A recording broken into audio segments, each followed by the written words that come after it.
This is Money Made Simple, the financial podcast that keeps it simple and gets to the point. Kia ora and welcome to Money Made Simple, brought to you by Simplicity. I'm Jennie and I am joined today by a lovely guest, Hannah Porter from Bear Moo.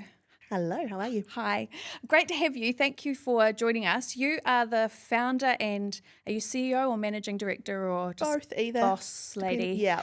of the company Bear Moo, which Yes. you founded back in 2018. Correct. I was doing some reading about you before I started and it said that you have transformed the way that Kiwi families think about parenting, nappies and sustainability, which is pretty cool. It feels like a big responsibility, but yep, cool, we'll take Maybe I should say you've helped transform. Yeah. You've been part of that movement. This is a podcast about money. So we're normally talking about saving, investing, budgeting, that kind of thing. Yeah. But we love talking to people who have taken a brave idea and made it successful, which you have done with Bear Moo. I think being a business owner, a parent, an entrepreneur, you would have some things that people would be really interested to hear about. So can we start before you started the company, Yeah. who you were, what you were doing, how you got to that point? Absolutely. So I grew up in Wellington, and I think a lot of my money mindset started as a kid. I was a single parent household. It was just me and mum, and we didn't have a lot of money. There was a lot of week to week. And I learned about saving from my grandparent. And I think because of the financial instability I had growing up, something that held true to me becoming an adult was I knew that whatever I did, I needed to have some stability behind me. And so at university, I had a savings account. There was always $500 in it. That was like I have to have $500. I feel like you might have been one of the only students that Probably, had a saving yeah. mentality. Probably. And I think that came from if something breaks, I knew that if something happened, I had that there. So I didn't have a credit card, like none of that. And then I met my husband who was a civil engineer. And so we had that stability as a couple. I worked in event management and in administration roles. I was a marriage celebrant and wedding planner. And then I had 3 children. Well, I had the first 2. And things change when you become a parent. I didn't want to go back to a standard 40-hour work week. I wanted the flexibility with the kids. And I was in a very privileged position where my husband was making good money. And so I was allowed to stop and go, okay, what do I actually want to do? And that came the conversation of I could sell cloth nappies. And he went, off you go then. And I did. And that kind of led to the journey of entrepreneurship that was not planned. Do you think because you'd thought about it a lot, you had grown up wanting to find that stability, that actually you'd got to a point where taking a risk was okay? Yeah, I knew that I wanted to contribute something to our household income. I knew I wasn't cut out for being at home full time with the kids, and I needed something that kept my brain going and kept me busy. And so the idea of e-commerce really appealed, and we saw the gap in the market, and I'd worked out that I think, the initial investment was probably all up about $6,000. And I was in the position where if I spent that money and it failed, it wasn't going to break us as a family. And I thought, if I sell all of these nappies, we make a couple of grand a year. That tops up my husband's income, and now he's employed by the business, and this is what we do. But it was a calculated risk, and it was a risk that we were lucky enough to be able to afford to make if it didn't work. Yeah, that's quite amazing because I've been in that same position, being at home with the kids. It makes it hard to make money decisions and do any spending that's not necessary when you don't feel like you are contributing. Yeah. So do you think it takes a certain personality or person to do that? I mean, I think I personally haven't found starting a business to be hard. It's the scaling and growing of a business and keeping it sustainable that's the difficult part. And so you see a lot of small businesses pop up. Then I think the reality of the time that it takes and the growth that's needed is what unfortunately causes a lot of small businesses to fail, because the starting part's the easy part. It's everything else that's difficult. Which hasn't been your experience, but can you tell us a little bit more about that kind of industry and so how you got involved? We started as a cloth nappy brand, a reusable nappy brand. So I had 2 kids in cloth nappies, and when we had our first son 10 years ago, we went to a workshop about cloth nappies, and I went, okay, this is actually easier than it sounds. The options of the product on the market were either really expensive or cheap but not that cute, and I was like, surely there's got to be a way to find a middle ground here. And it was just such an easy way as a family to save money, because 10 years ago, I was spending $120 a week on groceries, and a box of nappies was $30. And I very quickly went, I don't want to spend a quarter of our grocery budget every week on nappies. I'd rather buy food. So cloth just made sense to me. And so I thought, well, there's got to be a way that we can encourage more Kiwi families to just give it a go. And when the nappies on the market were sort of $40 a pop, you've got to buy 3 to 5 of them to kind of try it. That's a big investment to decide if you like it or not. At the time, we were charging, I think, $15. And so that, $15 for 3 or 4 nappies to try it was an affordable way for families to go, I'll try that. I'll give this a and go. then they go, oh, actually, it's not that hard. Cool, I'll get some more. And they're set up. So it was finding that. Lots of things in life, isn't it? That sometimes you have to find that upfront money It is. to save yourself in the long run. You could spend thousands and thousands of dollars on disposable nappies. So right? it's about $4,000 from newborn to toilet training per child. And cloth nappies, you're looking at about $500 to get yourself all set up. that's a massive, and massive you can use them for savings. multiple kids. Is that part of what you're trying to do, though, is educate people? One a day is all you need to get started, and that's 365 nappies a year you haven't had to buy and that don't go to landfill. As a family, we still use disposables. We use them overnight, or we use them sometimes when we're travelling. And I think that's what's worked with our audience, is recognising that I'm not the eco warrior, that, you just do what works for you as a family, and every little bit's going to save you money. Yeah, and that's the same across any change you can make Absolutely. in your life. Has that been a big part of it, though, the sustainability side? It has, and it's something that's leaned into the business, but I think the sustainability piece of the product was really important right from the beginning as well, because we're building a future for our kids and their children. And at some point you kind of have to draw a line in the sand and go, well, this is one thing I can do that will help. And that is a beautiful coming together of the kind of affordability and a lighter touch on the planet. Yes. So what, over a very volatile period of time, you started in 2018, Yep. you have covered the COVID years as well as a recession. How has that been as a business owner, and what have you learnt along the way? I think COVID was one of the best things that happened to our business. Nobody was spending their money going out for coffees and going out for lunches. And half the time they didn't want to go to the supermarket. And so they went, well, now feels like the perfect time to try cloth nappies. That was kind of the start of our huge growth period, was going from a handful of orders a day to taking off, because suddenly everybody was home and had money to spend. The huge growth came with a lot of challenges, because obviously then we were increasing production and manufacturing. We were also trying to proof ourselves of what if boats can't get over. We also expanded our product range during that time as well, so that we knew that we had revenue coming from different angles. And that led to a lot of growth really, really quickly, which led to hiring more staff, which was a whole nother challenge. And do we hire in anticipation of growth, or do we wait until it's here? It was very much a learning journey through that period. And then the last 2 years have probably been the hardest ever in business, because nobody's spending, and you've got all these staff, and we've had to do restructures, and we've had to get very, very clear on our numbers. And, you become very aware of every dollar and every line on that P&L and go, okay, well, what happens if I pull this trigger, or what happens if we change this, or what happens if we, add this or remove that, because you have to be aware of everything that's going on in your business when you don't have the cash flow just rolling in like you used to. Do you think the products that you're selling are luxury items? People are still parents, They are, but like I said before, I think the turning point has been that when people don't have money, they can't think ahead of their current situation. So again, we've diversified.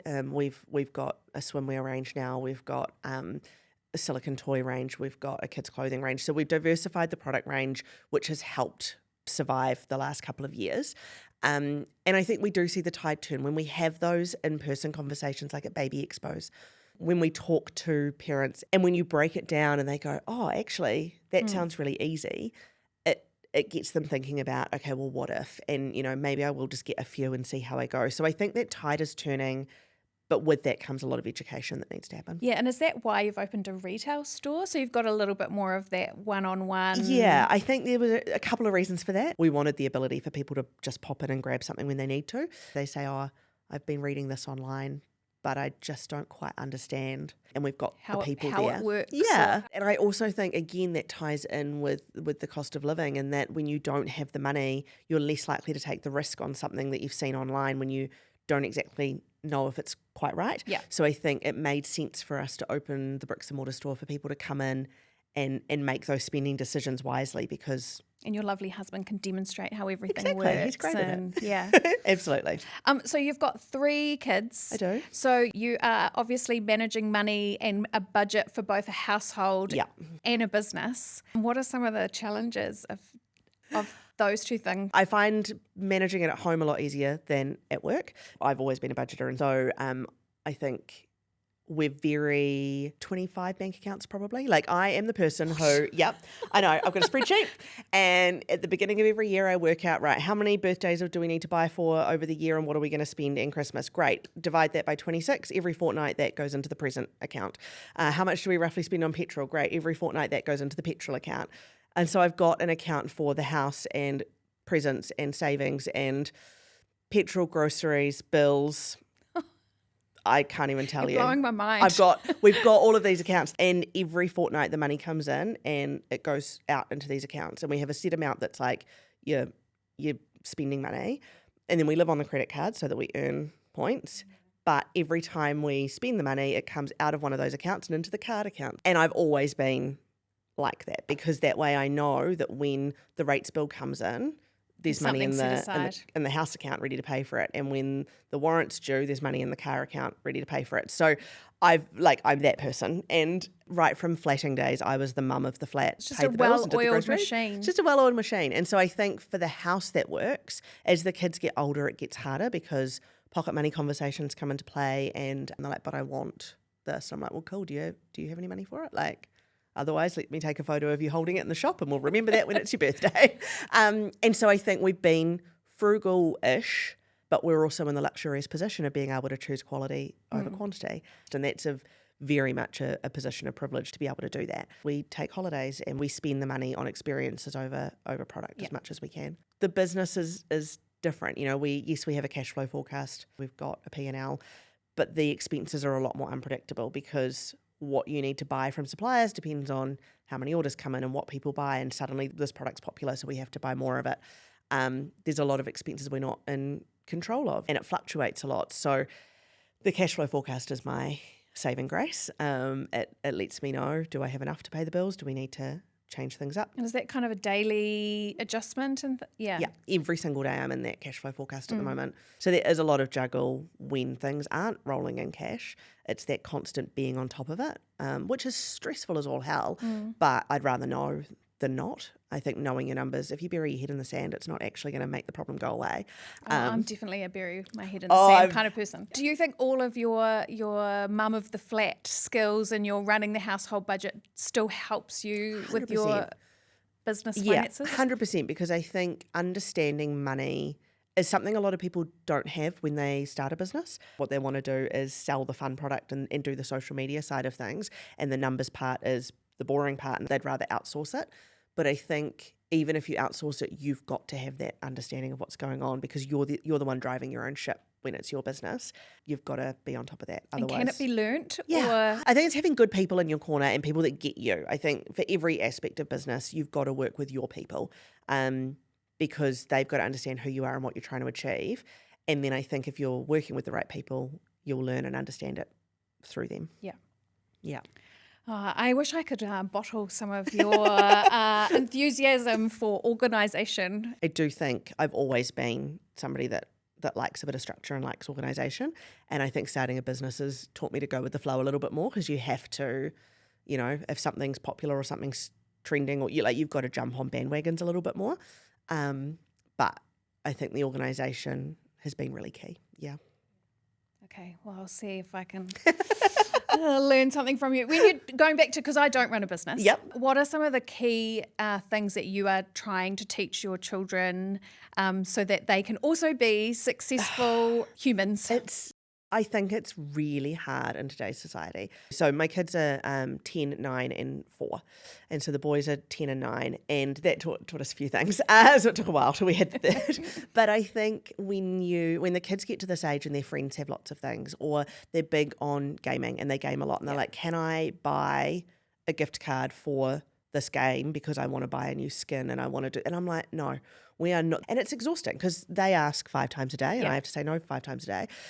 So I think being on the same page as your partner is hugely important, because we both know that that's a line in the sand that we're going to draw. So it's thinking about other ways that are achieving a similar goal. So when they're really little, it's things like the toy library where you can go and you can bring toys home. And then, it's just as exciting as owning it, right? absolutely. They're not You get that little rush. 3 weeks later, they're not going to want it anymore Yeah. anyway. And then I think the other thing, but it's more me, I think, than the kids, is being really realistic with yourself. So I went through a phase where I wouldn't buy energy drinks with the groceries. So I'm like, nope, I'm going to be good this week. But then I end up buying one at the bakery every day. Which and I'm costs like, a bit more. Exactly. So now I do that with the groceries, and I'll buy like a bag of mini chocolates so I can have one every night, because if I don't, I'm going to go out and buy something else anyway. So being realistic about what your habits are so that you're finding a more cost-effective way to meet that same habit.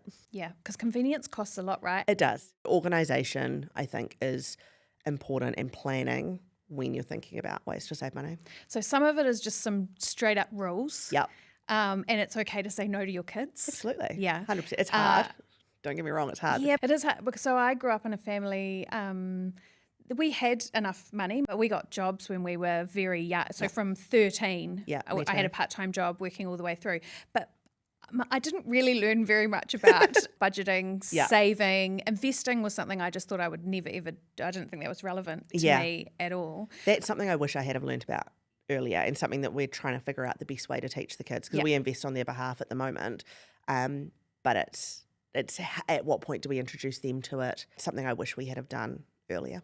Yeah, but I don't think we had as much access to No. the information, and there's so many different ways to invest now. You don't Yeah. need to have lots of money and a broker to do it. Yes, You can 100%. just go online and invest. Yeah. So I think our kids are quite lucky in that way. Yeah, I Absolutely. think your kids are quite lucky. Think that they want to work at Bear Moo one day, which would require them to actually put some work in, because right now they turn up and they're like, I don't want to do that. And I'm like, well, if you want money, you're going to have to. You named the company after them, didn't you? I did, yeah. Yeah, they think it's theirs because it's named after them. They spend a lot of time down there, and we're often down there on the weekends doing something, and they know that we own a business and that we have to work in order for it to make money and to pay the staff. So I think they see the value of hard work, which is really important too. Yeah, there is something in that role modelling. You can feel guilty about all the hours that you spend at work, 100%. but there is something in showing Yeah. the efforts of those labour. So Yeah, that's 100%. What's next for Bear Moo? Well, I think we've got to survive the next 3 months, because it's, the biggest 3 months of the year for retail. So surviving that and taking a holiday at the end of the year. And then it's more of our own brand products. That's where we've really enjoyed the manufacturing side of things. We've continued to add products, and we want to get into a few different product categories. So we've been working on those over the last year or so. But that's probably the next thing on our agenda is new stuff. Yeah. Yeah. That sounds exciting. It's fun. And have you expanded to Australia? We ship to Australia You ship now. to We started Australia. about a year ago, so all the stock's still held in New Zealand. Yeah. And we focus on our own brand, so it's not the full website offering, but we ship over there now, which is a So lot of fun. you're growing. We are continue is to grow, really- continue to look at every line of that P&L and get the profit and expenses mix right, and continue to diversify. Well, I think you're doing awesome work. I used cloth nappies for my eldest 14 years ago, and everyone thought I was some crazy greenie. And they would always argue with me, like, I'm sure it takes more water and energy to dry. And I'm really happy that there's now a community of people realise it's not that supporting each hard. other Yeah. to save money and do their little bit for the environment. So Absolutely. thank you for your Thank public you. service. I appreciate it. Thank you. Thanks for coming in.